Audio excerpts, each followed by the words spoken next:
என்ன பண்ணிக்கிட்டு இருக்க? இங்க வா. வந்து இப்படி பக்கத்துல உட்காந்துக்க. நீ என்கிட்ட அடிக்கடி கேட்குறல, சாயி, என்னோட பக்தி, என்னோட நம்பிக்கை உனக்கு தெரியலையா?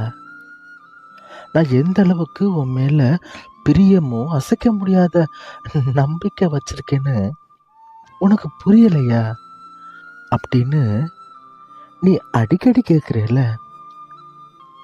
உன்னோட நம்பிக்கைக்கான ஒரு பரீட்சை. எனக்கு தெரியும் உன்னோட நம்பிக்கை எந்த அளவுக்கு இருக்குன்னு எனக்கு தெரியும்.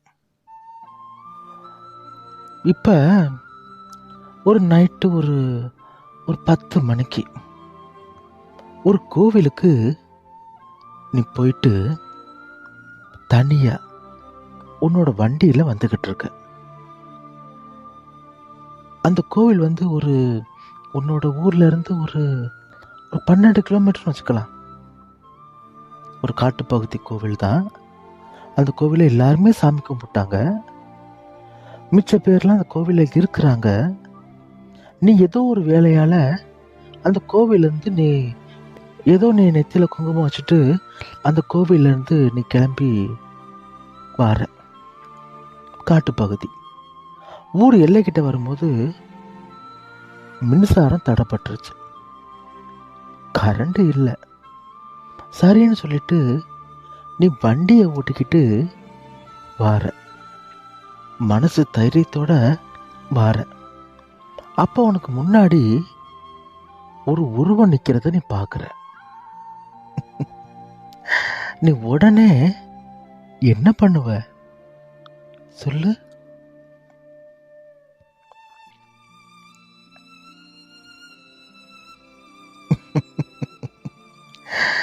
அதுதான் உன்னோட நம்பிக்கை.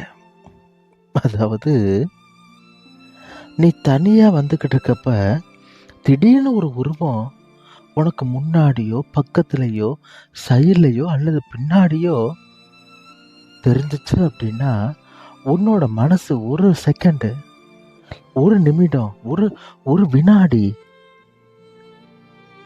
என்ன பண்ணும்? மனசு பதட்டம் அடைவ.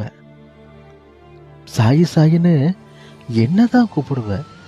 ஏன் அப்படின்னா உனக்கு முன்னாடி வந்திருக்குது பேயின்னு நினைப்ப இல்லையா?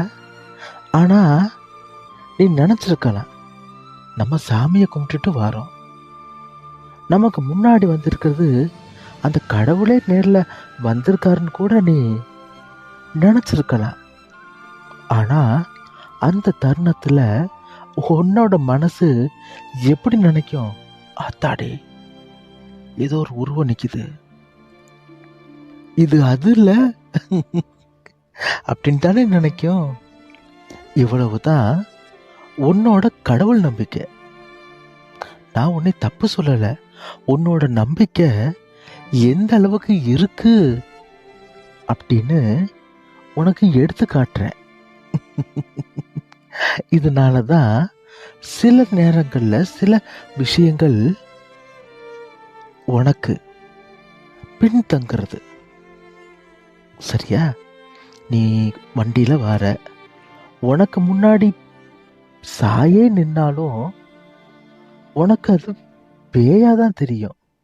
ஏன்னா உன்னோட சாயோட உடையும் வெள்ளை, அந்த பேயோட நிறமும் வெள்ளை அப்படின்னு நினைச்சுக்குவ. அல்லாஹ் மாலிக்.